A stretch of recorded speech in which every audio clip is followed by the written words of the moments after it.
ஆனாவுக்கு 19 வயசு. அவளுக்கு அவ பாட்டியோட ஆன்டிக் மிரர் மேல ரொம்ப ஆசை. அதை அவ டெய்லி யூஸ் பண்ணுவா.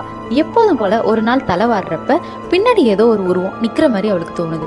திரும்பி பார்த்தா யாருமே இல்லை. அதே மாதிரி அடுத்த நாள், அதுக்கும் அடுத்த நாள் கண்டினியூஸா நடக்குது. ஆனா ரூம்ல யாருமே இல்லை.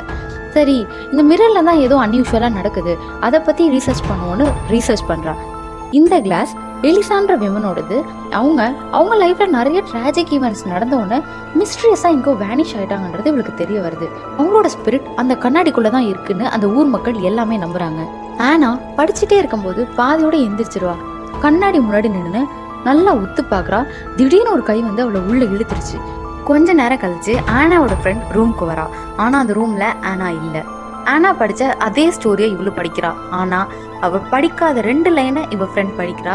என்னன்னா, கண்ணாடியை யாரும் உத்து பார்க்க கூடாது, உத்து பார்த்தா அவங்களையும் அது ட்ராப் பண்ணிடும் அப்படின்னு.